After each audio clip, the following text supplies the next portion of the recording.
ডাকলেও সে নড়তে পারবেন না। কথা বুঝাইতাম পারছি না।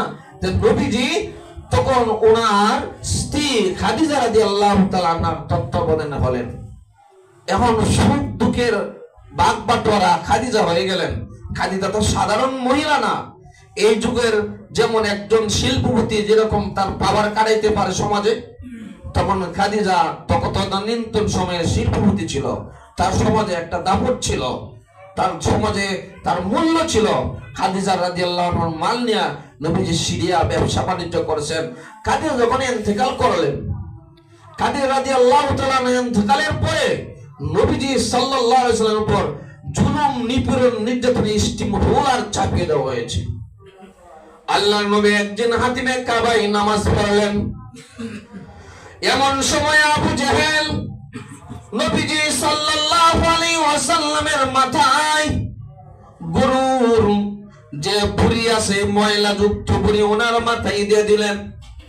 দিয়ে কিলকিল করে আসে আর বলে, ও মুহাম্মদ, তুমি যখন নামাজে দাঁড়াও তুমি তখন তোমার খোদা নাকি তোমাকে হেফাজত করে? কই, তোমাকে তো এখন হেফাজত করলো না, তোমার শরীরকে আমি নাফাক বানিয়ে দিলাম। এমন সময় মা ফাতেমা রাদিয়াল্লাহু তাআলা ধরে এসে ওনার মাথা থেকে বুড়িগুলো সরাইলেন। আবু জেহেলকে বললেন, ধিক্কার তোমাদের মতন নেতাদের জন্য, ধিক্কার, যে এমন একজন অসহায়, মা নাই বাপ নাই, এমন একজন মানব, মহামানবকে নামাজের অবস্থায়, সেজদা অবস্থায় উঠের বুড়ি তোমরা তার মাথায় দিলা। তোমাদের সমাজকে ধিক্কার, তোমাদের সমাজের জন্য আমি আমার তোপ নিক্ষেপ করতে হয়। এই কথা বলিয়া নবীজি সাল্লাল্লাহু আলাইহি ওয়াসাল্লামের শরীর মুবারক থেকে ফাতেমা উঠের বুড়ি সরাইলেন। এরকম ভাবে একের পর এক নির্যাতন, নিপীড়ন, অত্যাচার যখন চালিয়ে গেলেন, আল্লাহর নবী তখন মক্কায় টাকার মতন আর অবস্থা হলো না। আল্লাহর নবী তখন চিন্তা করলেন, এই দেশ ছাড়িয়ে আমি চলে যাই। মক্কা ছাড়িয়ে যখন মদিনায় যা, মক্কা ছাড়িয়ে যখন তিনি তায়েব দেশে চলে যা, তখন চিন্তা করলেন মক্কার লোকেরা, যেহেতু আমি এখানে থাকার মতন আমি আর উপযোগী নাই, বাজারে গেলেও লোকেরা আমাকে ধিক্কার জানায়, সমাজে হাটে বাজারে চলে গেলেও লোকেরা আমাকে ধিক্কার জানায়, অত্যাচার করে, নিপীড়ন করে। আমি এখন মক্কায় থাকার মতন আমার আর অবস্থা হলো না। যাই তায়েব দেশে চলে যাই, সেখানের আবহাওয়া খুব ভালো, সেখানের লোকেরা মক্কার চাইতে বেশি শিক্ষিত, সুতরাং তায়েবের মানুষেরা হলো ভদ্র। যাই তাদের কাছে দিনের দাওয়াত প্রদান করি, যদি আমার দিনের কথা মানে, আমার কালিমা গ্রহণ করে, তাহলে একটু মনের মধ্যে শান্তি লাভ করব। আল্লাহর নবী বিশ্ব নবী আবু ইয়ালিয়ার বংশের 3 জন লোককে দিনের দাওয়াত দিলেন। তখন 3 জন লোক, 2 জন বলল, তুমি যদি নবী হয়ে থাকো, তোমাকে, একজন বলল, তুমি যদি নবী হয়ে থাকো তোমার সাথে কথা বলবো না, কারণ তোমার সাথে কথা বলার গেলেও বিপদ আছে আমার। আর 2 জন বলল, আল্লাহ বুঝি এতিম মুহাম্মদকে নবী বানায়া পাঠাইছে, আর মানুষ পাইল না। এই কথা বলে এই 3 জন সর্দার এই তায়েফের যুবকদেরকে নবীজির উপর তারা লালায়িত করে দিল। ইট পাটকেল, পাথরের ইট পাটকেল নিক্ষেপ করা শুরু করে দিল। আল্লাহর নবী সাল্লাল্লাহু আলাইহি ওয়াসাল্লাম তাদেরকে বুঝাইলেন, মানিস না আর অত্যাচার করিস না। ওনার সাথে ছিলেন ওনার পালক পুত্র যায়েদ ইবনে হারিসা। যায়েদ ইবনে হারিসার মাথা পাথরের আঘাতে মাথা ফেটে রক্তাক্ত হয়ে গেল। নবীজির মাথা মুবারক রক্তাক্ত হয়ে গেল। নবীজির মাথা মুবারক থেকে রক্ত বের হয়ে নবীজির জুতা মুবারকের ছটা লেগে গেল। এমন অবস্থায় যায়েদ ইবনে হারিসাও আঘাতপ্রাপ্ত হইলেন, নবীজিও আঘাতপ্রাপ্ত হইলেন। আঘাতপ্রাপ্ত হয়ে যাওয়ার পরে তখন মক্কা এবং তায়েব দেশের যে 2টা পাহাড়, এই 2 পাহাড়ের ফেরেশতা নবীজির কাছে আসলেন। এসে বললেন, ওগো নবীজি, আমরা তায়েব এবং মক্কা 2 শহরের পাহাড়ের দায়িত্বে আমরা নিয়োজিত আছি। আপনি যদি অনুমতি দেন 2 পাহাড়ের মধ্যস্থলে মক্কাবাসীদেরকে ফিনিশ করে দেই, ধ্বংস করে দেই, ওই পাহাড়ের মধ্যস্থলে চাপা দিয়া এদেরকে নিষ্পেষিত করে দেই। আপনি যদি একবার বলেন, নবীজি তখন বললেন, বুখারী শরীফের হাদিস, নবীজি তখন বললেন, রব্বিগফিরলি কওমি ফাইন্নাহুম লা ইয়ালামুন, আল্লাহ এদেরকে তুমি ক্ষমা করে দাও, এরা জানে না আমি যে তাদের নবী। সুবহানাল্লাহ বলবেন না? তখন তিনি বদ্ধ করলেন না, নবীজি তাদের জন্য বললেন, ক্ষমা করে দাও, ক্ষমা করে দাও। আজও তায়েফবাসীরা যখন নবীজির তায়েফের ঘটনা বর্ণনা করে আমাদের দেশে যারা আসে, তখন তায়েফের বাসীদেরকে যখন বলা হয় নবীজি তায়েফ গেছিলেন, তোমরা কোন কারণে নবীজিকে আঘাত করলা, কোন কারণে নবীজিকে রক্তাক্ত করলা, নবীজি মাথা মুবারকের রক্ত কেন জুতাতে লাগলো, এরকম কেন তার চেহারাকে লাল করলা, তখন তায়েফবাসীরা কথা বলতে পারে না। তায়েফবাসীরা দুঃখে তারা জোরচুতির হয়ে যায়, কারণ দুষ্ট এরা করছে না, এর বাপ দাদারা করছে। কিন্তু শুনুন লাগে এখনো তায়েফবাসীদের দুর্ঘটনা। যাই হোক, সময় শেষ পর্যায়ে নবীজি সাল্লাল্লাহু আলাইহি সাল্লাম মক্কায় থাকতে পারলেন না, মক্কা থেকে নির্যাতিত হয়ে নিপীড়িত হয়ে গেলেন তায়েফে। তায়েফে গিয়ে আরো বেশি ব্যথা পাইলেন। ব্যথা পাওয়ার পরে নবীজি সাল্লাল্লাহু আলাইহি সাল্লাম চিঠি দিলেন আরবের 3 জন নেতার কাছে। 3 নেতা বললেন, আমার পক্ষে সম্ভব না তোমাকে মক্কায় আশ্রয় দেওয়া।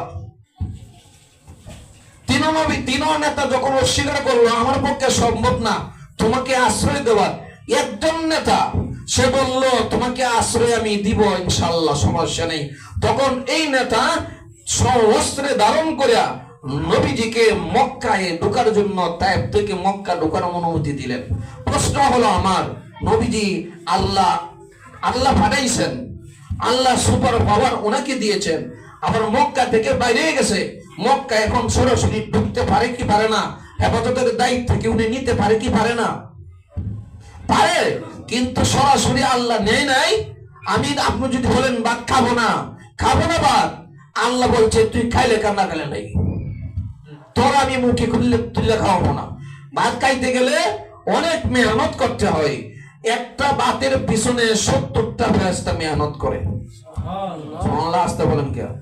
একটা ভাতের পিছনে 70 জন ফেরেশতা মেহনত করে। 70 জন ফেরেশতা মেহনত করার পরে এই ভাতটা আপনার মুখে দা। এখন চিন্তা করে দেখেন, আমাদের পিছনে ফেরেশতারা কতটুকু মেহনত। ফেরেশতার মেহনত নাই, আল্লাহর সিস্টেমে নিজামে মেহনত ঢুকাই দিয়েছেন, করবে। সময় নাই এক্সাম্পল দিলে বুঝবেন কেমনে ফেরেশতারা মেহনত করে একটা লোকমার পিছনে। যাই হোক, নবীজি সাল্লাল্লাহু আলাইহি ওয়াসাল্লাম যখন দেখলেন, তখন একজন নেতা উনি অস্ত্র সজ্জিত হয়ে কাবা শরীফের বারিন্দায় দাঁড়িয়ে বললেন, ও আরবের লোকের শোনো, আমি মুহাম্মদের আশ্রয় দিচ্ছি, তোমরা কেউ মুহাম্মদের উপর আঘাত করবে না। মুহাম্মদ তখন উনি মক্কায় আবার ঢুকলেন। কিছুদিন পরে উনি আবার এই আল্লাহর ডাকে, তখন ওনার মনে অনেক ব্যথা, না অনেক ব্যথা, ও অনেক ব্যথায় ব্যথিত হইয়া নবীজি এখন শুধু কান্দন আর কান্দন ছাড়া কোনো গতি নাই। তাই গেলাম, ধর্ম গ্রহণ করলো না, মক্কাবাসী বিতাড়িত করলো, আবার একজনের আশ্রয়ে আবার মক্কায় আসলাম, বাপের দেশে আসলাম। যাক, এখন তো অসহায় মানুষেরা আমাকে তিরস্কার করে। তখন নবীজি সাল্লাল্লাহু আলাইহি ওয়াসাল্লামকে এই দুঃখ কষ্ট যাতনা মোচন করার জন্য সর্বোচ্চ সম্মান, সর্বোচ্চ সান্ত্বনা দেওয়ার জন্য তার বন্ধুর কাছে আরশে আজিমে নিয়ে গেলেন।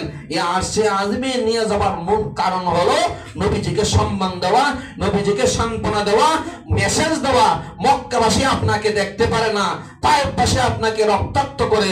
ও দোস্ত আমার, আমি আল্লাহ বলি নাই তোমাকে মক্কায় আমি তোমাকে রাখবো না, ও চিরেই তোমাকে প্রেসিডেন্ট বারে মদিনাতে আমি স্থানান্তরিত করব।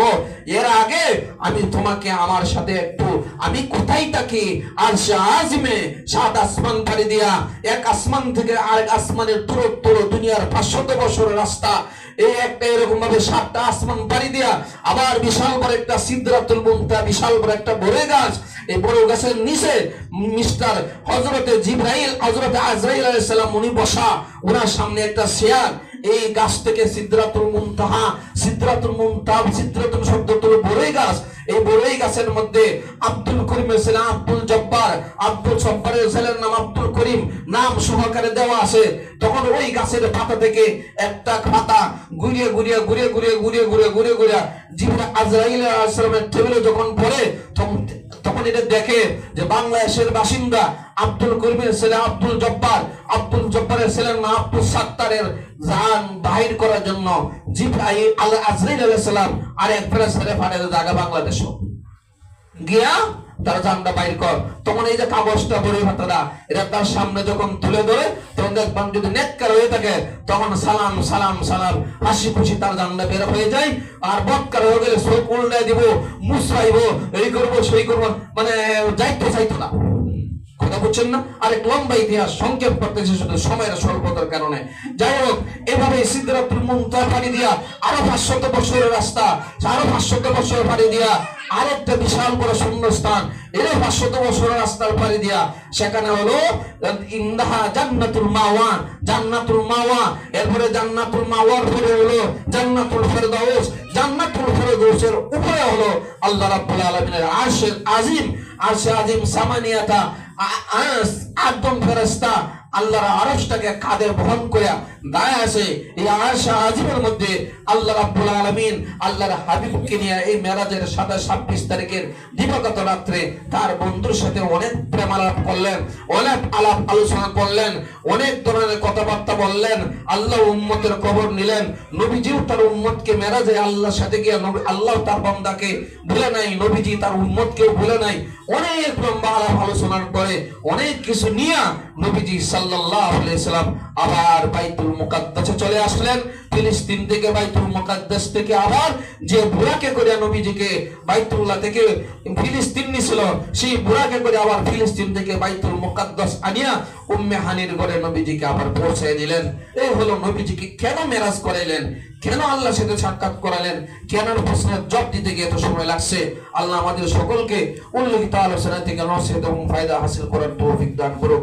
আমিন। যারা সুন্নাত পড়েন সাইরেগা সুন্নাত পড়েনি।